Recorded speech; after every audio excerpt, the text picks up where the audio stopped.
Muchísimas gracias en primer lugar también por la presentación. Un placer coincidir de nuevo con el doctor don José Alejandro Andrade, a quien conocí hace ya un par de años en el Congreso,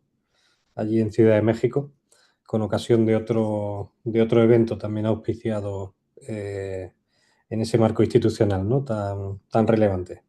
Y coincidir desde luego nuevamente con mi querido hermano, el doctor Carlos Daza Zaragoza, pues constituye una satisfacción muy especial para mí, como dije antes, en un ámbito de colaboración, de estrecha colaboración en muy distintos ámbitos, ¿no? Pues la verdad es que después de la extensa y completísima ponencia de don Tomás Montero, yo no debería decir mucho más, porque ha hecho desde luego un profundo y reflexivo análisis de los elementos y de las instituciones que están implicadas de la mano de esa directiva, de esa muy actual directiva, como bien ha puesto de manifiesto del mes de abril del 2026, que deberán aplicar. España ya lo ha hecho, yo creo que en una buena parte, ¿no? En su momento, los 27 países de la Unión Europea, y que sin duda constituye todo un elenco que da lugar a una clave de bóveda en la lucha contra la corrupción. Yo voy a centrar mi intervención en algunas conclusiones que estoy sacando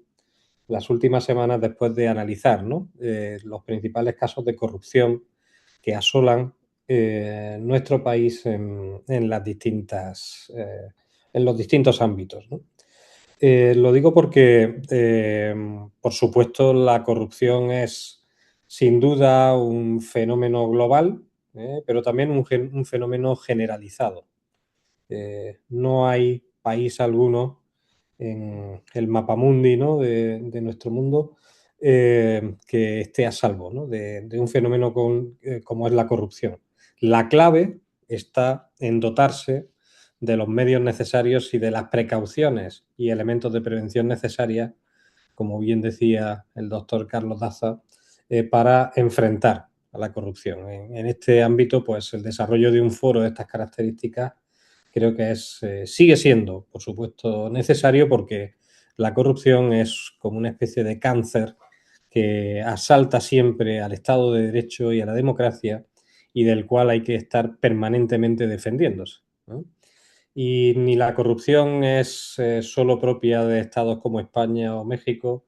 ni va a dejar de serlo durante, o por lo menos desde que se conoce, ¿no? El Estado como forma de organización social, porque detrás de este fenómeno pues hay personas, hay organizaciones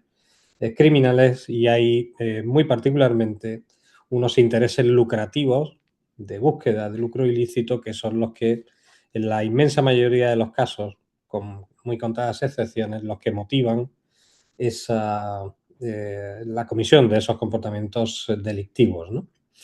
Yo, en primer lugar, me gustaría, por lo que a la experiencia española se refiere, ¿no? Poner de manifiesto, y creo que a lo mejor también esta cuestión en México es interesante, poner de manifiesto cómo resulta muy importante no solo investigar las implicaciones que tienen las organizaciones criminales, que por supuesto también en el ámbito de la corrupción a todos los niveles, ¿no? Federal, estatal, local, etcétera, sino también de los partidos políticos, ¿eh? Sin tomar, por supuesto, partido de ningún tipo. En España ha habido casos de corrupción que han estado vinculados con el Partido Conservador o con el partido de izquierda, de los mayoritarios estoy hablando, ¿no? También de algunos minoritarios, e incluso de ámbito más reducido o de ámbito más regional, pero nunca hay que olvidar que como elementos criminógenos de la corrupción no solo están las organizaciones criminales, sino también los partidos políticos, sean de la ideología que sean, ¿eh? En no pocos casos se convierten en auténticas redes clientelares, lo diré, que buscan, ¿no? El enriquecimiento ilícito propio y de terceras personas desde estructuras de los propios partidos políticos que deberían, desde luego, jugar un rol institucional en el desarrollo de ese Estado de Derecho y de la democracia y que se apartan en no pocos casos del juego que la Constitución les concede en su contribución a la democracia, ¿no? Y al afianzamiento de ese Estado de Derecho. De modo que como actores, eh, quiero siempre llamar la atención de la necesidad de poner bajo investigación las actividades de los partidos políticos, ¿no? Y su vinculación, que en no pocos casos tiene también que ver con la corrupción que se produce. Y por lo tanto, no mirar solo, que también, por supuesto, a las organizaciones y grupos criminales, sino no olvidar que también desempeñan, al menos en nuestro país, eso se está evidenciando en los últimos años, un cierto rol, un cierto papel a la hora de aportar sus correspondientes cuotas de corrupción pública, porque es evidente la conexión entre los partidos políticos, las administraciones públicas y los cargos públicos, ¿no? Porque se nutren estos últimos precisamente de los distintos partidos políticos que total o parcialmente gozan de representación parlamentaria y de esa manera acceden al control de las instituciones. Esa era la primera idea que quería poner de manifiesto, ¿no? Que pongamos asimismo el ojo o la atención a los partidos políticos como actores que no hay que olvidar están también presentes en el ámbito de la corrupción. La segunda idea que me gustaría poner de manifiesto, y creo que también esto tiene algunas implicaciones con las reformas legislativas que han sucedido en México y que también se están sucediendo en nuestro país, y hay que decirlo, es que sin duda, o por lo menos esa es mi convicción, eh, ha sido y sigue siendo, al menos en nuestro país, el Poder Judicial el auténtico garante del Estado de Derecho, ¿no? El doctor Carlos Daza llamaba la atención sobre la supresión de ese órgano de transparencia como organismo independiente y su sumisión al Poder Ejecutivo y como manifestación colateral de esa idea estaba también el hecho de la necesidad de tener un Poder Judicial auténticamente independiente, de reforzar las garantías de independencia judicial. En los últimos años en nuestro país, sin duda alguna, la independencia de una buena parte de los magistrados y tribunales, ¿no?, que integran nuestro Poder Judicial están evidenciando que se involucran de forma decidida en la lucha contra la corrupción. Y eso, pues, es muy loable porque evidencia que, por lo menos a día de hoy, tenemos un Poder Judicial fuerte e independiente que mira con independencia de la ideología política de quien está implicado o presuntamente implicado, mira hacia dónde puede haber o existir indicios o evidencias de corrupción. De modo que otro elemento, y también en el ámbito de la Unión Europea ha sucedido, la Unión Europea ha llegado a imponer sanciones a países como Polonia o Hungría, precisamente por aprobar reformas legislativas que tambaleaban o que ponían en cuestión hasta cierto punto la independencia del Poder Judicial y el papel crucial que él mismo desempeña en la lucha y defensa del Estado de Derecho. De modo que las reformas legislativas, y por eso aludía también a la situación en México, y soy conocedor de la polémica que ha suscitado en su país, ¿no?, la reforma del Poder Judicial y la forma en la que se nutren, ¿no?, dicho Poder Judicial de jueces y magistrados, pues es un elemento esencial, es un elemento clave para la lucha contra la corrupción, porque si al final es el Poder Ejecutivo el que acaba controlando el judicial, finalmente esa corrupción, ese cáncer de la corrupción acabará extendiéndose a otro brazo, ¿no?, del Estado. De modo que preservar y fortalecer la independencia de nuestros jueces y magistrados, su formación, la garantía del acceso a la condición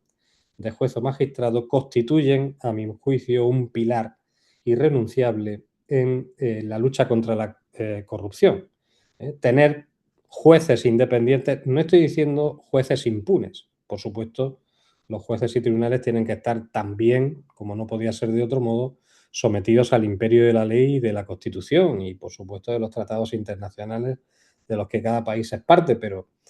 fortalecer las garantías de inamovilidad e independencia de los jueces y magistrados, creo que, al menos en nuestro país, está demostrando notablemente que hace que se involucren con mayor valentía en la investigación de hechos que claramente denotan la existencia, al menos indiciaria, de corruptelas de carácter político y de otro tipo. La tercera idea que quería compartir con ustedes y que casi es una obviedad, pero desde luego no hay que olvidarla, tampoco dejarla de lado, es poseer una fiscalía especializada. En España y también creo que en México igualmente una fiscalía anticorrupción.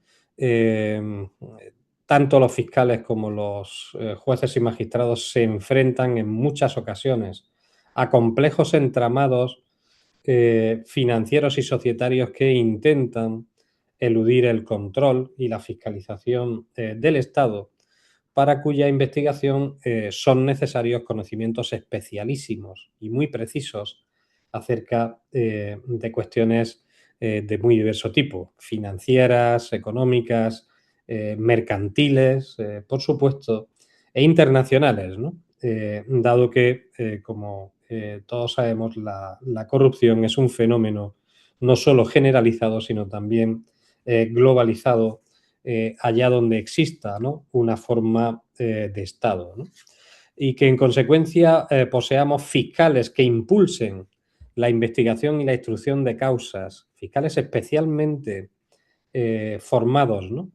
que, como digo, impulsen y desde luego desarrollen de forma valiente, ¿no?, las investigaciones en la lucha contra la corrupción, constituye un dato esencial, porque aunque es verdad que siempre el Estado de Derecho va, y ya ha sido dicho por don Tomás Montero de forma muy clara, aunque siempre vamos a la zaga, ¿no?, en la lucha contra la delincuencia y en particular, en este caso, contra la corrupción, al menos debemos tener profesionales bien formados que sepan o que por lo menos cuenten con los mismos o parecidos instrumentos en la lucha contra la corrupción. Y conectado con ello, y particularmente con estos dos puntos, con estos dos últimos puntos, el de una fiscalía especializada anticorrupción y ante jueces independientes que estén asimismo formados en la lucha contra la misma, me ha parecido igualmente decisiva la existencia de cuerpos policiales que al servicio de los jueces y tribunales o al servicio de la propia Fiscalía desempeñen de manera al menos relativamente independiente su labor de investigación policial. En el caso de España me estoy refiriendo a la UCO y a la UDEF, a la Unidad Central Operativa y a la Unión de Delincuencia, a la Unidad de Delincuencia Económica y Financiera de la Guardia Civil, como unidades que han destacado, sin duda alguna, en la aportación de notables indicios a través de sus investigaciones plasmadas en los correspondientes atestados policiales para poner negro sobre blanco y poner nombres y apellidos a quienes están involucrados en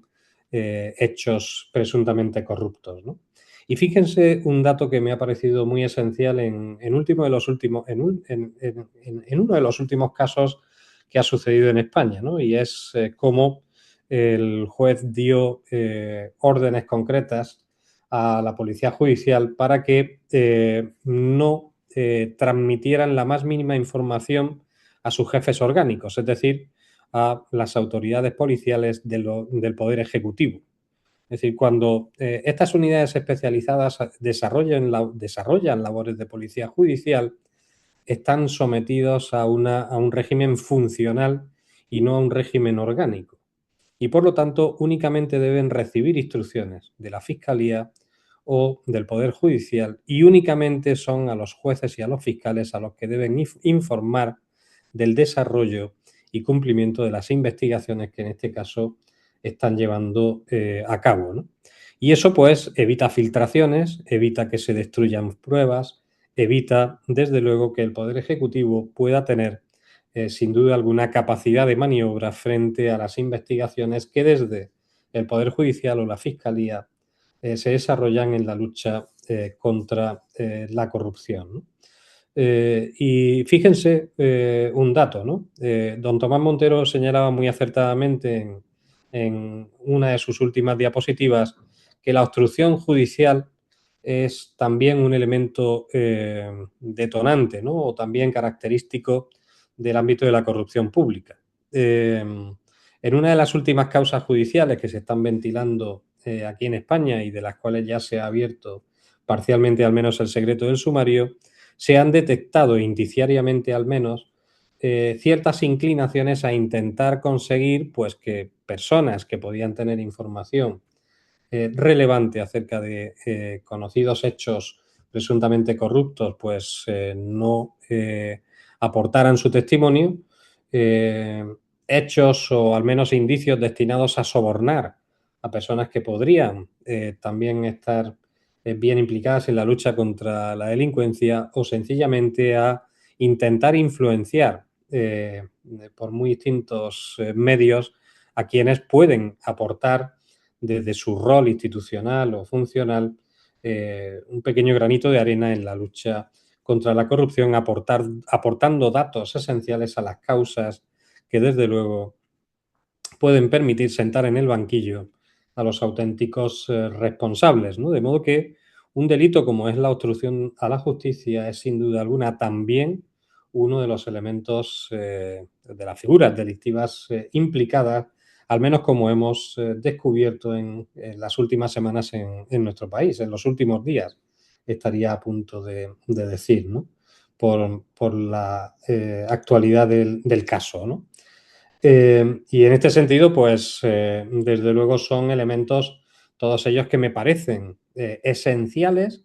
en la lucha contra la corrupción. Es una forma en la que el Estado de Derecho debe protegerse. Como decía, fortaleciendo esa independencia judicial, especializando a la Fiscalía, teniendo unidades policiales independientes que no filtren desde luego al Poder Ejecutivo ni estrategias ni datos que puedan servir para protegerse o para intentar reorientar investigaciones delictivas hacia objetivos que no son productivos en términos de logros judiciales y descubrimiento de delitos vinculados contra la corrupción y sin duda la remoción de los obstáculos que eventualmente pudieran existir destinados a neutralizar testimonios que pueden servir, ¿no? En el marco de un proceso para revelar hechos o personas vinculadas con la corrupción, que pueden servir para la destrucción de pruebas o destrucción de documentos o que pueden determinar pues la pérdida y la desaparición de esos beneficios ilícitos que eventualmente deberían ser decomisados, porque en algunas ocasiones esa información que puntualmente se filtra es utilizada por los involucrados para intentar eludir que el Estado pueda hacerse con esas ganancias ilícitamente obtenidas, con ese lucro ilegal que se ha conseguido en el desarrollo de actividades corruptas, ¿no? De modo que fíjense que es una especie de pirámide, ¿no? Desde la parte de arriba, ¿no? Con el Poder Judicial y la Fiscalía, desde la parte de abajo con unidades policiales bien formadas e independientes que tengan atribuciones funcionales y que temporalmente al menos no tengan un funcionamiento orgánico o que no deban ni comunicar ni transmitir información a sus superiores jerárquicos orgánicos, por lo menos en mi opinión, están siendo piezas clave en la historia contemporánea de nuestro país para la lucha eficaz y eficiente contra la corrupción. Y quiero continuar situándome en el otro lado, es decir, cómo en determinados casos detecto, y ahí están los medios de comunicación y las distintas versiones que sobre los casos se dan, que estamos discutiendo, ¿no? Actualmente, cómo el Poder Ejecutivo en determinados supuestos, porque reconocer las estrategias de la negación, por evidente que sea, de casos de corrupción, sirve también, ¿no?, para luchar contra la corrupción, ¿no? El otro día leía un artículo muy interesante sobre que analizaba muy en profundidad cuáles eran las estrategias que no son nuevas, por otra parte, pero que se sintetizan básicamente en 3 líneas de lucha por parte de quienes presuntamente están involucrados, ¿no?, en hechos de corrupción y ostentan altas responsabilidades del Estado. ¿Cuáles son las estrategias que se suelen desarrollar para intentar, de alguna manera, transmitir a la población que nada de lo investigado, que nada de lo que se ha conseguido o se consigue por parte de la Fiscalía, el Poder Judicial, a veces incluso las acusaciones populares o particulares, ¿no?, en determinados casos, pero sobre todo concentrados, ¿no?, en cuanto al protagonismo en el Poder Judicial y en la Fiscalía, eh, cuáles son, como digo, esas estrategias que pretenden negar lo que a veces es evidente. Frente a causas judiciales que ponen de manifiesto, ¿no?, esos casos de corrupción, se suele responder que esto es sencillamente un lawfare, ¿no? Es decir, que también hay una cúpula de nuestros jueces y magistrados, que yo no digo que no los haya, por supuesto que en todos los colectivos hay corrupción, que en todos los colectivos hay, desde luego, como aquí decimos, ¿no?, alguna persona que se desvía un poco de la línea de trabajo y de honestidad característica del colectivo al que pertenece, pero en el momento en el que hay acusaciones generalizadas, ¿no?, a todo un poder al que se tilda, ¿no?, de poder político y no de poder judicial, y en los que los casos que consiguen salir adelante, ¿no?, y que terminan en un proceso penal exitoso, o por lo menos que da lugar a la celebración de juicios y eventuales sentencias condenatorias, la forma más tosca, por decirlo de alguna manera, es calificar a la actividad profesional de jueces y magistrados como lawfare, es decir, como actividad política que se ejerce para combatir al enemigo político desde instancias judiciales, ¿no? Esa suele ser una estrategia frente al avance del Poder Judicial en la lucha contra la corrupción. Segunda estrategia que se detecta, o que por lo menos se reconoce como intento, ¿no?, para desvirtuar la eficacia en la lucha contra la corrupción. La propia deslegitimación que se pretende en no pocos casos desde el Poder Ejecutivo de los propios medios de comunicación. Es decir, que en no pocos casos el periodismo de investigación o el análisis que realizan los medios de comunicación de hechos de corrupción de notable relevancia acaban siendo o intentando ser deslegitimados, señalando a medios de comunicación como, bueno, productores, aquí les están llamando últimamente máquinas del fango, difusores de bulos e infamias, intentando de forma genérica introducir un discurso deslegitimador frente a un trabajo profesional de periodistas que están involucrados en un equipo, en un trabajo, en un periodismo de investigación más que notable, que también desde su propio rol social e institucional aportan su granito de arena al descubrimiento de hechos corruptos y al suministro a la opinión pública de datos esenciales acerca de hechos de corrupción y de personas presuntamente vinculadas con hechos corruptos que ostentan altas responsabilidades institucionales. La tercera estrategia que se detecta, o por lo menos, como les decía, en estos últimos tiempos en España empieza a ser preocupante, es frente a la labor de investigación policial, que, como digo, funcionalmente va a depender, ¿no?, en unidades de policía judicial de la Fiscalía y de los tribunales, y no del Poder Ejecutivo, el señalamiento de que sus actividades constituyen una auténtica conspiración contra el Poder Ejecutivo, acusándoles incluso de golpistas, como si de una unidad del propio Estado se tratara, que quiere desvirtuar y deslegitimar el poder de origen democrático del Ejecutivo, como si el Estado no fuera lo suficientemente complejo como para tener instituciones y, en este caso, elementos de investigación, unidades de investigación que pongan de manifiesto desde el propio Estado por dentro, desde la propia estructura del Estado, hechos corruptos que se cometen por quienes, por otra parte, desempeñan importantes responsabilidades institucionales. Lofer, bulos, infamias, fábrica del fango, golpismo, son desde luego esas tres estrategias que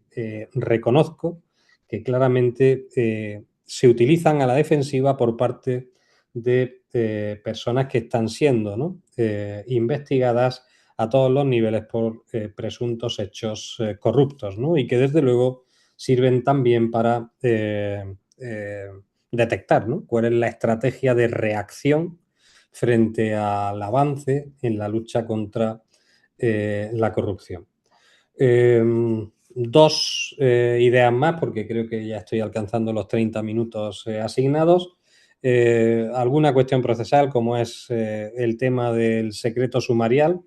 que ha sido o está siendo clave para el avance en las investigaciones en hechos corruptos, sumarios parcial o totalmente secretos, que es verdad, y estamos ahora mismo en el marco de un colegio de abogados, que el equilibrio y la necesaria tutela y reconocimiento del derecho de defensa a veces sufre, ¿no?, con esas piezas secretas. A veces hay secretos sumariales que duran demasiado tiempo o que son excesivamente amplias o que son desproporcionados